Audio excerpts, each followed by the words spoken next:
بسم الله الرحمن الرحيم. اللهم صل وسلم على سيدنا محمد وعلى آل صحبه وسلم. ان شاء الله النهارده يا بنات هعمل كده معاكم صينيه جلاش باللحمه المفرومه، جميله قوي قوي قوي. طبعا سهله وبسيطه كده على اي بنوته كده لسه داخله المطبخ. زي ما انتم شايفين كده يا بنات، الجلاش بصراحه بصراحه يفتح النفس. يا ريت بقى اللي اول مره يشوفني ما ينسانيش في لايك واشترك في القناه ويفعل زر الجرس عشان كل ما انزل اي حاجه توصل لكم ان شاء الله. واهم حاجه يا بنات الكومنت الجميل اللي زيكم. بصوا يا بنات، بسم الله ما شاء الله.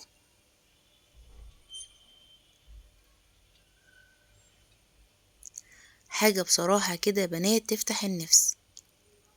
وعايزه اقول لكم ان انا اليوم اللي انا بصراحه عملت فيه الجلاش دوت، انا عايزه اقول لكم والله ما خدت مني وقت خالص. يلا يا بنات نبدأ بسم الله ونشوف الطريقة مع بعض. طبعا يا بنات انا اول حاجة كده نعصج اللحمة مع بعض.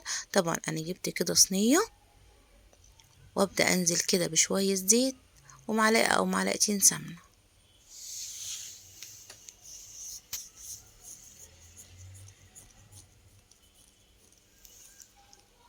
انا عندي هنا يا بنات نص كيلو لحمة مفرومة. ابدأ كده ان انا اشوحه كويس جدا لحد ما لونه يتغير معايا.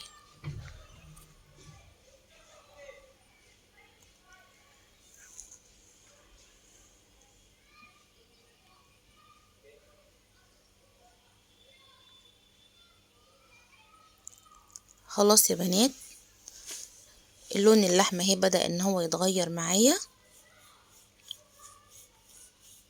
طبعا انا عندي هنا يا بنات بصلتين اتنين كده كبار مقطعاهم قطع صغيرة، وعندي هنا معلقة توم صغيرة. عندي هنا يا بنات جزرتين اتنين مقطعاهم مكعبات. طبعا ابدأ اقلب اللحمة المفرومة يا بنات في المكونات اللي انا نزلت عليها ديت. بصوا يا بنات بسم الله ما شاء الله. طبعا اغطيها كده يا حبايبي لمدة كده 10 دقايق. خلاص اهوت البصل دبل معانا واللحمة هي لونها اتغير اهيت وبدأت ان هي داخلة على سوا. طبعا انزل بالبهارات بتاعتي. عندي هنا ملح وفلفل وكمون وبهارات لحمة. انزل بقى يا بنات بفلفل الالوان اللي عندي. طبعا زي ما انتم شايفين كده معايا اهو فلفل الوان. خلاص يا بنات زي ما انتم شايفين كده اللحمة المفرومة هي جهزت معايا اتعصجت كلها.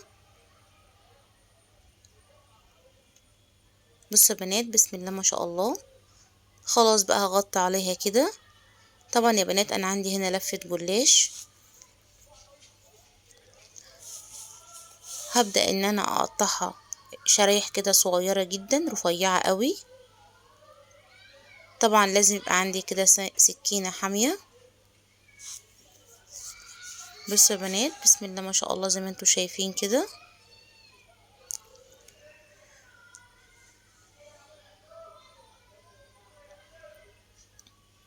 طبعا لو انت حابة تعملي صينية كبيرة هاتي لفتين جلاش. لو انت هتعملي صينية صغيرة زي ما انا هعمل كده استعملي لفة جلاش واحدة.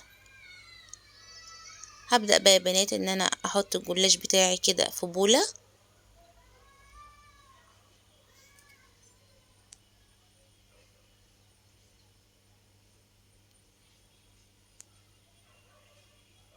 بصوا يا بنات زي ما انتم شايفين كده.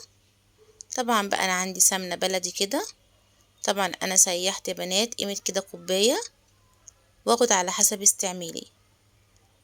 ابدأ اقلب الجلاش كده يا بنات في السمنة لحد ما يتشبع كلته بالسمنة.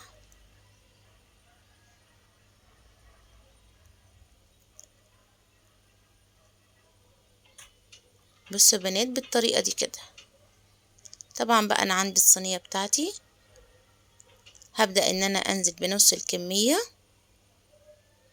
وافردها يا بنات في قاع الصينية بتاعتي.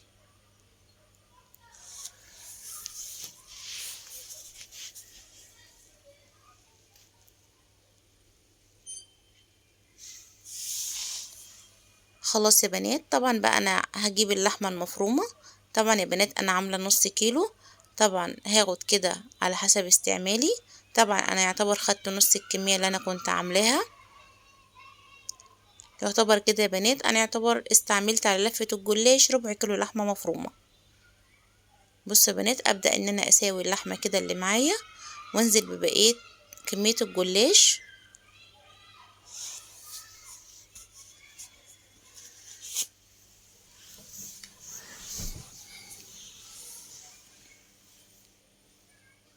ابدأ يا بنات اساوي كده الصينية من فوق. طبعا يا بنات وانا شغالة معاكم كده مشغلة الفرن على درجة حرارة 180.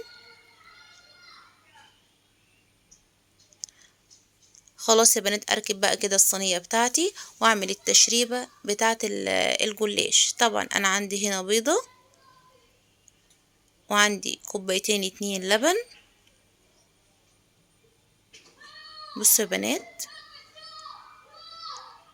طبعا انا نزلت كده برشة ملح ورشة فلفل على البيضة. وعندي يا بنات نص كوباية سمنة بلدي. يبقى عندي التشريبة بتاعتي يا بنات عبارة عن بيضة وكوبايتين 2 لبن ونص كوباية سمنة بلدي. خلاص ورشة ملح ورشة فلفل اسمر. ابدأ اخلط الخليط كده يا بنات زي ما انتوا شايفين. طبعا دي التشريبة بتاعت الجلاش بتاعتي. بصوا يا بنات ابدأ انزل كده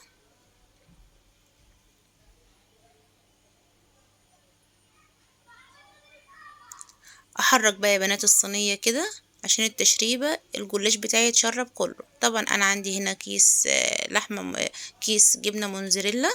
طبعا ده اختياري، لو انت متوفر عندك الجبنة الموزاريلا حطها كده على وش الصينية.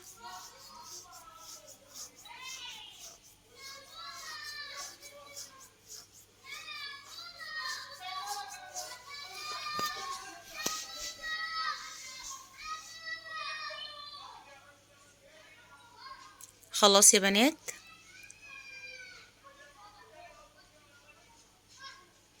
خلاص الصينية هي جهزت معايا.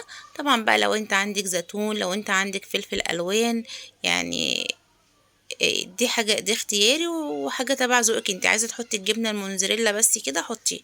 طبعا بقى انا كان عندي كده يا بنات زيتون كده قمت حاطة كده على الجبنة الموزاريلا زي ما انتوا شايفين كده يا بنات. بسم الله ما شاء الله. الصينية هي بدأت ان انا تطلع معايا. هي قعدت بالظبط 25 دقيقة في الفرن. بصوا يا بنات بسم الله ما شاء الله.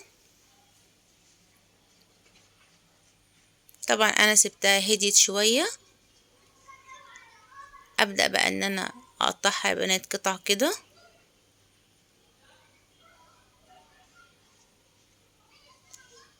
بصوا يا بنات بسم الله ما شاء الله.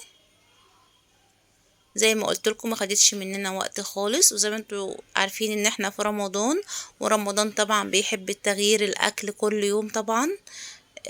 حاجة برضو سهلة كده وبسيطة في متناول الجميع. بصوا يا بنات بسم الله ما شاء الله.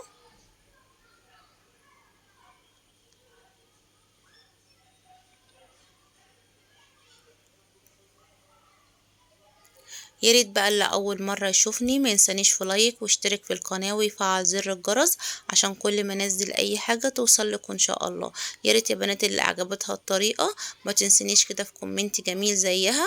وبألف هنا وشفا يا بنات اللي شافت الطريقه وهتعمل زيها. اشوفكم في فيديو جديد ان شاء الله.